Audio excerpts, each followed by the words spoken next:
first impacts of the government shutdown are starting to add up for Americans right now as we enter day 38 this morning. We have a lot to cover, from a major update to food assistance to flight reductions nationwide. So let's start with SNAP. Yesterday, a federal judge ordered the Trump administration to fully fund SNAP benefits by today.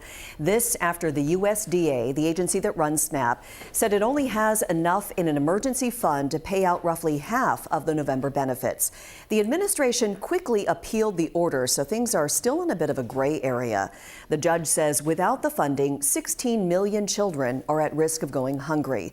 It often takes a week or more for the money to be loaded onto cards once states initiate the process. So even if it gets resolved today, we are not expecting an immediate solution. As for those flight reductions, starting today, the FAA is gradually rolling out cuts at airports, 40 of them nationwide, some of our largest in the country. SEA is one of them. That's where Savannah Welch is live this morning. Savannah, what can travelers expect if they're headed out today? Well, Jake, first off, right now we're tracking about 27 cancellations here at SEA, so really not too many impacts this morning, but still compared to other airports, we're hearing reports of long lines and delays and those cancellations, which could really be a problem for people flying out of SEA with connecting flights. Nationwide, more than 800 flights are canceled this morning as airlines start cutting service to relieve pressure on air traffic control. Delta says it's scrapping about 170 flights today. American says it's cutting about 220 flights a day through Monday. Alaska says it's canceling a limited number of flights but does not expect international routes to be impacted by this. We talked to several passengers, including one man driving 12 hours from Montana to Seattle to make this weekend's game on Sunday. We have tickets to Cardinal Seahawks on Sunday, so we didn't want to risk losing those. So we were coming either way. We were nervous. That's why we're here extra early today. Hawaii is not a terrible place to get stuck, but we don't want to get stuck away from our dog and away from our home. So we're hopeful we'll be able to get back on Tuesday. The FAA says the cuts start at about 4% today, Friday, and will ramp up to 10% by November 14th to give airlines time to adjust to these changes. Major airlines, including United, Alaska, Delta, and American, all say they'll offer refunds if you decide not to fly. That's even if your ticket isn't normally refundable. Now, SEA, the airport itself, is also collecting donations for workers. That includes non-perishable food and essential items. You can drop those items off at the conference center lobby. We'll be here throughout the morning tracking the changes and updates and let you know as soon as we learn any new details on flight impacts here at SEA. At SEA Airport, Savannah Welch, King 5 News. All right, thank you, Savannah. By the way, Washington's Yakima Nation is declaring a state of emergency as the legal battle over SNAP benefits plays out. They say many families there are struggling to put food on the table because of these SNAP cuts. Tribal leaders say nearly 30% of members depend on those benefits, and the community is desperate for help. We have a lot of elders that take care of their grandchildren. And so this hurts not only our elders, but our young ones. The longer it goes, the harder it's going to hit our people. So we're hoping that through the state of emergency that the governor will step in and possibly help out as much as he can. The tribe is asking Governor Bob Ferguson to step in and help. We've reached out to the governor's office for a response and are waiting to hear back. Our Home Team Harvest campaign is underway right now. Along with our partners at Northwest Harvest, we're hoping to raise $5 million to provide food for our neighbors all across Washington.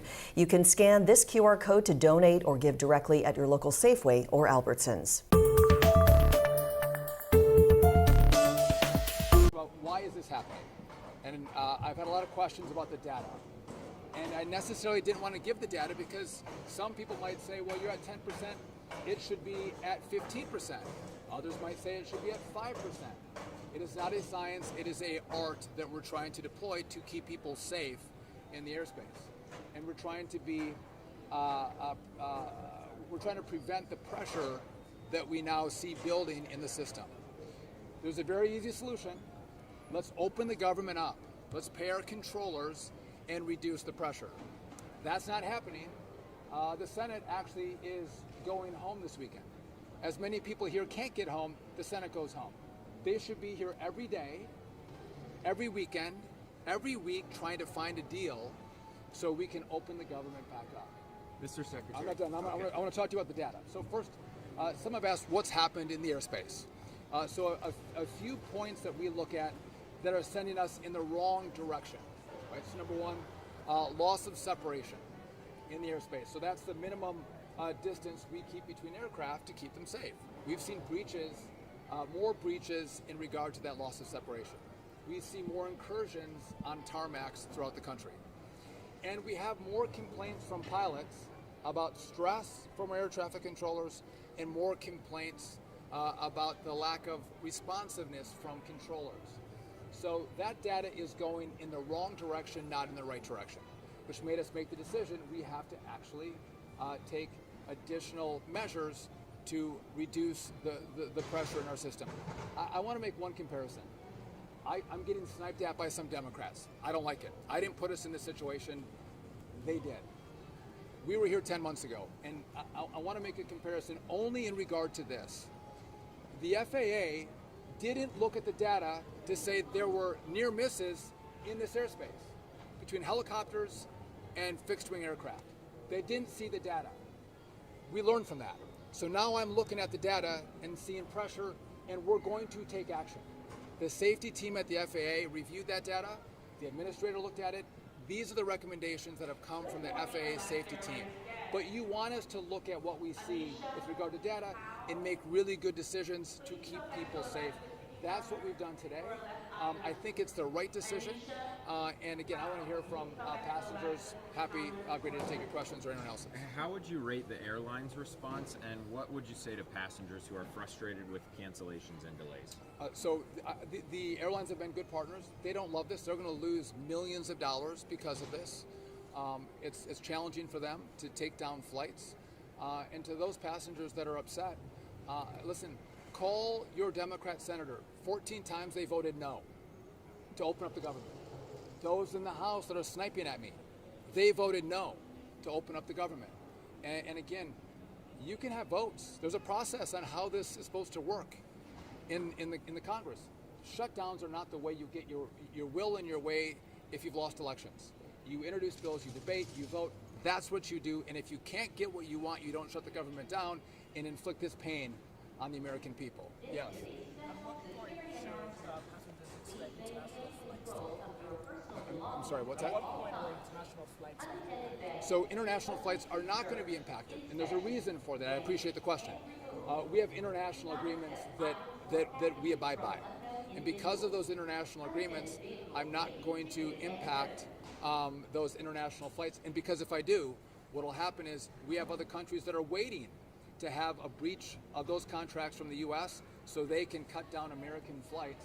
And that would have a very long-lasting impact on our ability to send travelers from the U.S. to those partnering countries that have the agreements. When we spoke on Wednesday, we talked about 10% as the number. I asked you, did you think about doing a lesser number? You guys ended up going to 4%. If 4% doesn't work today, could you increase it even more than 1% daily? Could we see it go up more? That's a great question. So we had talked about 10%. Yep. As I reviewed that with the safety team at the FAA, they said the safest way to do this is to get to 10%, to do a step approach.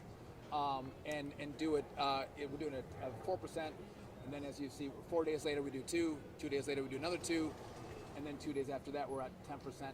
They thought, from the safety team and the administrator, that was the best way to do this and the safest way to do this, which is why that's what we rolled out. Secretary, can you talk? Can you clarify if it's 10% across all flights across America or 10% impact on the 40 airports that you have? It's the 40 airports. So we're doing 10% on the 40 airports. That's where we saw the most pressure. So how many flights per day is that? Because it's not 4,500, right? It's going to be less than that. So it's going to be 4% today in regard to those 40 airports. And again, we're going to step ladder that up to get to 10% next week. The exact number I can't give you. And I don't want to see the disruption. I don't want to see the delays. Now, there could be a benefit. If I can get the controllers to come back to work, I asked the head of the Air Traffic Controller Union to reach out to his controllers, to ask them to show up. It is their jobs. If they start coming to work, we may have the same experience we had in Newark. We had delays and cancellations in Newark in the early summer. We reduced the capacity, and then the flights were on time. Right? We had less cancellations, less delays. It was the most on-time months we had at Newark ever. So that could be an outcome of what we're doing. and we'll see probably more people on less flights, which means less pressure on control. Sir, have you spoken to the president today? Any expectation he has in the middle of this tense situation across the country? So I haven't talked to the president today, but I've talked to the president. I've talked to the White House.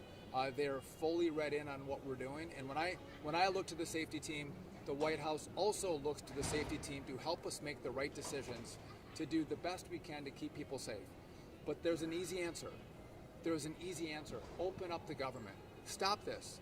And by the way, when I was in Congress, we had shutdowns. I stayed here for a month. I didn't fly home. I sat in my office, working on deals, working on solutions. Why are senators going home? If you can vote 14 times to keep the government shut down and create this gridlock in our airports, and you're going to go home, they should sit here. Like Americans sit in airports, they should sit in their offices. They should sit in the Senate and figure out how they're going to come up with a deal to open this back up and not use the American people as leverage. You had a question? Can you talk about the morale of the air traffic controllers right now? Obviously, long hours, some are not coming to work, unpaid for the last couple of weeks. What's the morale like? So, listen, you don't get paid. You're stressed about paying for your families, food on the table. There is stress, you know, and we see that. They're not happy, but you know what? Most of these men and women are great professionals. I've told you this, we don't have the best equipment, we do have the best controllers. And they work really hard, and they care deeply about keeping Americans safe through our airspace. And I'm grateful to them for that. But let's not lie about the pressure they're under. What's happened is a lot of the same controllers come to work every single day. We have that group, then we have another group that has a longer record of not showing up. And so the ones who do come to work, they're the ones that are working 6 days a week, 10 hours a day. And you can do that, all of you guys work big hours. You can do that for a couple weeks, but at one point you're going to get burned out. You're going to get burned out. And that's what we're seeing now. There's a higher level of fatigue with the controllers because they've been doing this for a long time as we've tried to mitigate the impact of the shutdown. But now when we see numbers go in the wrong direction, the data go in the wrong direction, we have to take preemptive action to meet our obligation. First one is keep the airspace safe. That is the first job we have. And by the way, at DOT, we do a lot of things.